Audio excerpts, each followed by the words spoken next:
And we're here today to talk a little bit about tips for meeting and event planners. You are part of the Interprenet team, and we just want to have a nice conversation today about, how we can help event planners organize their multilingual events better and help them with language solutions. And so maybe we start with you telling us a little bit more about your role at Interprenet. What are you doing and how are you helping our clients? Sure. Thanks for inviting me to this. So I'm one of the senior account managers here at Interprenet. I've been here for just about 5 years now, and basically my focus has been looking at meetings, conferences, and events. So that's essentially helping meeting planners, event organizers, coordinators of all types put together these events. And really the main crux of their reasons for speaking with me is that there's usually a language barrier that they're trying to overcome. Sometimes that language barrier can be, having audiences with Spanish speakers, Mandarin speakers, and other times it can be more towards accessibility service. They have folks who might be hard of hearing, where captions might be coming into to use, or things like ASL interpretation. So it's a fun position. Every day is a different project, different need. It keeps us on our toes, and we have a good operations team that's very flexible and can put different solutions into practice. And I think what's also interesting about Interprenet is you just talked about it, the solution flexibility and the suite that we have in terms of language solutions. What would you say are maybe the most popular solutions when it comes to live events and meetings, especially large events? Because, there are probably solutions that work better in that instance than others. Yeah, for sure.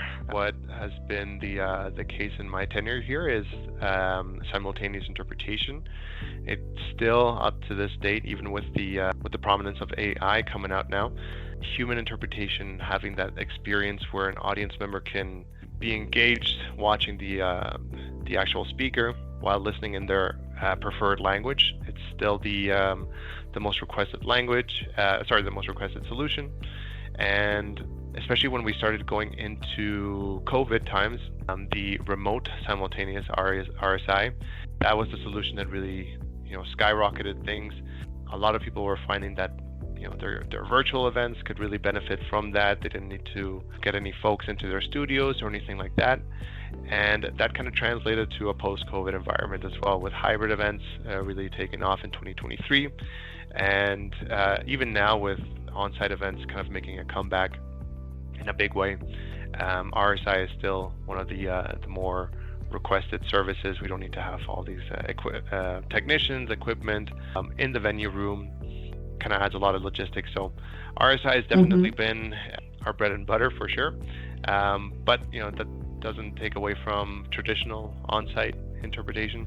With the booths, different events sometimes call for this type of setup, to have interpreters inside of the room, technicians to really oversee and make sure things are of really, really high quality, especially if there's a lot of maybe confidentiality around the event. You don't want things broadcasting outside of the room.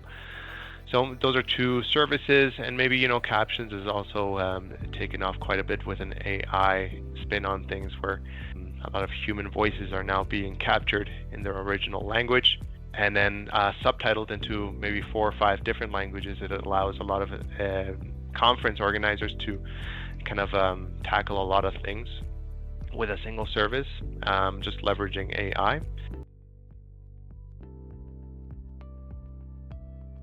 And maybe for somebody who has not used remote simultaneous interpretation, could you explain a little bit more about how it works? And you already mentioned some of the benefits. It's more cost effective because we can let go of the booths, the travel. There's no technician that needs to be on site. So how do we typically deliver the remote simultaneous interpretation? Where does the interpreter sit? Yeah, it's a great question. So we have a really great database of remote interpreters. They're located worldwide. They go through a pretty stringent vetting process when they join Interprenet. And so they go through that just to make sure that they're using the right equipment. They're situated in a good environment that's kind of sound isolated, as well as having a very stable Ethernet connection. And that kind of allows us to leverage global experts as opposed to being tied down to a single geography. So they're usually based out of remote offices or their own homes. They'll be using our cloud-based platform.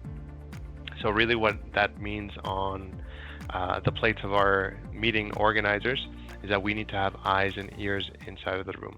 Sometimes certain teams are able to take care of those things, like getting a camera, getting a microphone, those kinds of feeds over to us, in which case it makes our footprint quite small within their venues. The interpreters can provide their services remotely, and then the folks inside of the room can use a smartphone device, a laptop, tablet, things like that, to listen to the interpretation. It's all in real time. And in other cases, if you have international delegates who are going to prefer to be using headset receivers, we can also do that while leveraging the same remote setup kind of virtually. So we can have that same user experience for the audience members and the panelist speakers, making sure they're all really engaged in the conversation. I think from a meeting planner's perspective, I think the most important thing is just to keep the user experience in mind. We can change things around, whether it's on site, whether it's AI, whether it's humans that are involved in a project.